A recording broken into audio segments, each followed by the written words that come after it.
In 1519, Hernan Cortez made a decision that would echo through history. Upon landing on the shores of the New World, he faced impossible odds. Outnumbered and surrounded by uncertainty, he gave an audacious order: burn the ships. With no way to retreat, his men had one choice: fight to succeed or die trying. And they did succeed. Cortez's story isn't just about conquest, it's about commitment. It's about making bold decisions, eliminating excuses, and going all in on your vision. Welcome to Burning the Ships, the podcast where we explore what it means to take risks, push boundaries, and refuse to look back. I'm Jason Seward, your host, and each episode we'll share stories, strategies, and insights to help you tackle your challenges head on, overcome obstacles, and make your own history. This is Burning the Ships. Let's get started. Welcome to Burning the Ships Weekly Ramble. Today I'm going to do a little bit of a fun episode. It'll be a little shorter and not necessarily, well, it kind of ties to a mindset nugget, but I'm going to start sprinkling in some of these weekly rambles and talk about early business ideas I had all the way back to my, when I was a teenager. And talk about some jobs I had as well. Y'all have heard me talk about, if you followed along, if you haven't, I'll summarize it real quick. But the idea, hold on, let me pause there. Cause one thing that we are going to start doing before every episode that I promised my son I would do, and I've got to get in the habit of remembering to do this, is to tell jokes that he gives me to tell on the podcast. So this is JJ's joke of the week. He swears that he makes them up. I don't believe it. I think he has found them somewhere and just regurgitating them. But if he's making them up, they're not bad. Some of them are a little goofy, but here's the one for this week.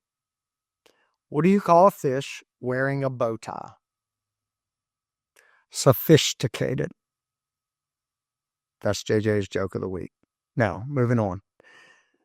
I am going to start off, and what I was talking about before that, as I get distracted in my head, this idea of most folks don't nail it on their first idea, right? It takes, to get a good idea, you have to have a consistent pool of ideas. And I believe that wholeheartedly. And fortunately for me, I have no shortage of ideas. I have been having ideas in my head since I remember thinking. I've always, and not just business, but just ideas how to make life better, myself better, my things around me better, make things more efficient, things like that. So I'm constantly brainstorming ideas, to a flaw sometimes, but in the millions of ideas I have, every once in a while, a piece of gold comes out. Well, what I'm going to share with you is a couple of those ideas or things that I have tried in life that didn't necessarily work out, right? So I'm going to go through, every once in a while, I'm going to sprinkle in these episodes where I talk about a particular idea or business thing that I was a part of. So I will start this with, I'll go back to not long after I finished college. Now, this goes back prior to that with some experience, but I live in Southeast Virginia, real close to the James River. That for folks that are familiar with Virginia, if you think of Williamsburg, there's a river that runs south of Williamsburg. I'm in Surrey County, which is south of that river. So the river divides where I'm at in Williamsburg. And I grew up, my whole life I've been on that river fishing, wakeboarding, tubing, all those things. So I'm very, that river's a piece of me.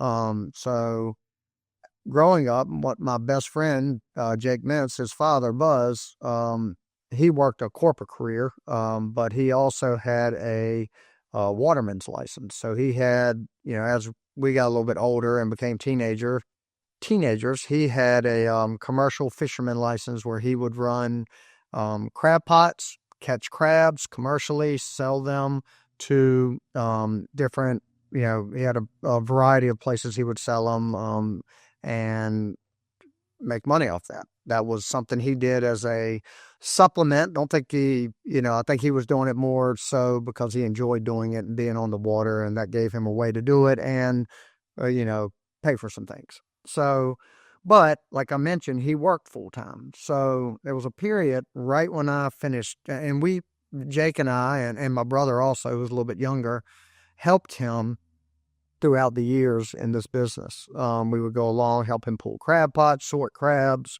get them in the baskets, all that stuff. It was fun. But right out of college, when I was still trying to figure things out, I didn't know what I wanted to do.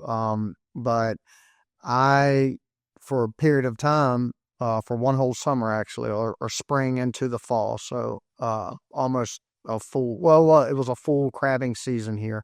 Um, I ran his crab pot license.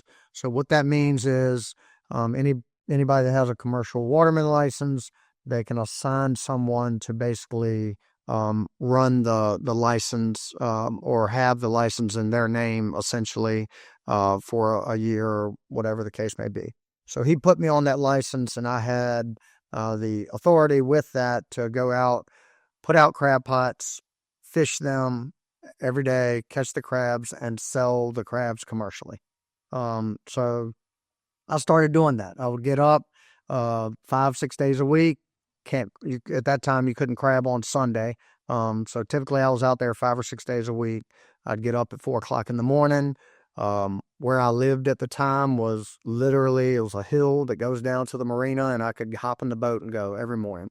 Um, and as I started doing it, you know, every day I'm out there most mornings by myself. And I'm fishing, I think we had the most pots we had out there at one time might have been 200. Some might have fished 100 a day, which takes a good chunk of the day. I was usually in the water by 5 a.m., 5:30 a.m., and coming back around noon. And it was hard work, but I was on the water and I loved it. So as I continued doing it, I'm out there. I come in, I catch crabs, and then it allows me to get creative with where I'm setting my pots and trying to get strategic with that to catch more crabs, bigger crabs, so I can get more money.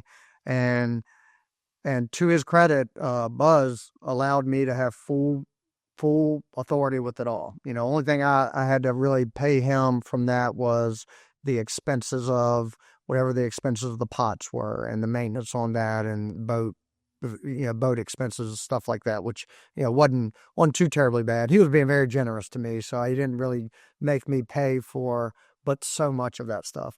But what I was able to do is I'd go out, and let's say I'd go fish, call it 50 pots.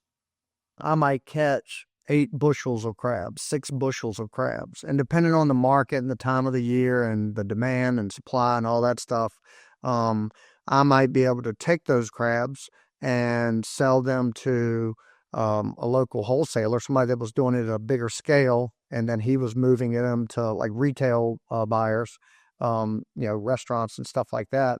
But I might be able to sell him, let's say 6 bushels of crab. I might be able to get $50 a bushel. And so I'd make $300. And probably after paying for gas and everything like that, I'd put $200 a day in my pocket on average. Well, at that time, it was a lot of money to me, right? I'm making $1,000 or more a week. Some weeks I'd bring in a couple $1,000 when the season was really good. So naturally, the way my brain works is I'm going to make a business of this. I'm going to figure out a way to make this my career. I loved it. I loved being on the water every day. Loved everything about it. But reminder, I was 21 years old. I wasn't married. I didn't have kids. I didn't have much responsibility. So it wasn't a big deal for me to wake up that early and spend my days doing that, and, and figure out a way to try to scale that. So as I started doing that, I talk about ideas. I was like, well, okay, I'm selling them to this guy that's selling them to end buyers, right? Well, what if I could figure out a way to be the end buyer, right? I go catch my own supply of crabs and I sell them to the final customer that's going to sit there and eat them. So what I started doing is I'd go out and let's say I'd catch 8 bushels in a day. I might take half of them and sell them to that wholesaler. And then I might take another half, 4 bushels, And I would steam them myself. And about 3 days a week, I'd go set up at different locations, steam the crabs, and sell them by the dozen or half dozen. And where I could maybe make $50 for a bushel selling them wholesale, I could turn that, if I steam them myself and sell them by the dozen, I might be able to make $200 a bushel. So on those days, I was really starting to make some money, and I kind of started getting a reputation. People would know when I would be at certain areas with the crabs, selling them. I'd load up and I'd always sell out. I would sell out every time. A lot of times it got to a point where people would pre-order. So I would show up there with people waiting, and I'd already sold the crabs. I have no more left to sell. So right at 21, 22 years old, I'm like, okay, this is a business. I'm going to be a millionaire. I'm going to have a fleet of boat, kind of like Bubba Gump and Forrest. And so I did that for a little while. And then as the fall came, reality set in, and now crab season's over.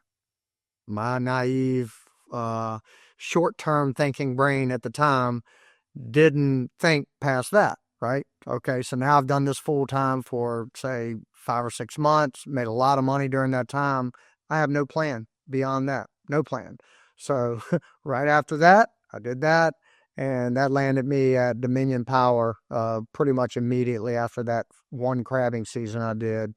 And then soon after that, I started my insurance career about a year or so later, and the rest is history. But the point is, that was one idea I had. I learned how to make money. I learned how to think bigger, which I'm always doing anyway. It just didn't go anywhere. And nor, like, I didn't have the resources, the mentorship, the coaching on how to scale a business and take it from where I was to get it any bigger. And I didn't know how to budget, meaning I didn't know how to make a lot of money in a short period of time and make that last until that short period starts up again the following year. But I've got a bunch of these stories to share, and I'm going to be sharing them over the course of several of these weekly rambles, where I talk about other businesses that I was trying to do. One more funny thing, or not too funny, it could have been something, but another big thing in our area is soft shell crabs. So crabs shed their shells, they're soft, and that's a delicacy. You can sell those for quite a bit. I connected, just going online and connecting with restaurants and stuff like that, but I connected with several restaurants out in the western part of the U.S. that were interested in buying soft shell crabs from me. I didn't have soft shells, so I had to, first thing I did was I bought a bunch from a local supplier of soft shells, put them on dry ice, and I sent them across the country, packaged them up professionally, sent them across the country for these restaurants and end buyers to buy. They were going to put them on their menu and sell them in their high-end seafood restaurants.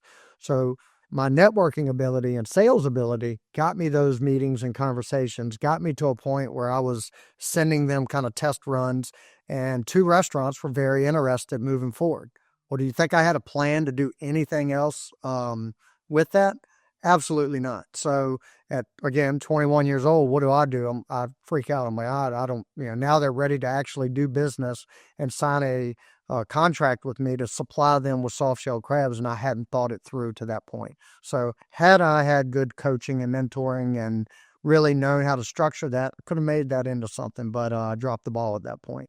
So just a fun story, fun little attempt at a business I had when I was younger in my career. And I'll have plenty more to share, but that'll wrap up this week's weekly ramble. And I hope you guys enjoy this. Give me some feedback. Let me know if you enjoy little stories like this, because I'll continue to share them, and I've got no shortage of them, nor do my friends, which I'll kind of bring them on possibly to share some of their early entrepreneur attempts at making it in business. So with that, talk to you guys next time. Thank you for tuning in to this episode of Burning the Ships. I want to give a special thanks to our sponsor, 608B Capital, helping real estate investors secure fast, reliable funding to fuel their boldest moves. If you're ready to take your investing to the next level, visit 608bcapital.com to learn more. If you found value in today's episode, please take a moment to rate and review the podcast.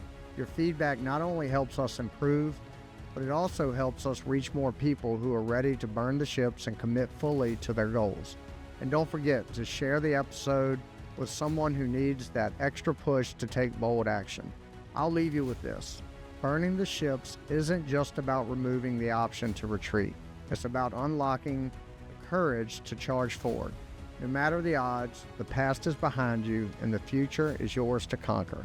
Thank you for listening, and I'll see you next time on Burning the Ships.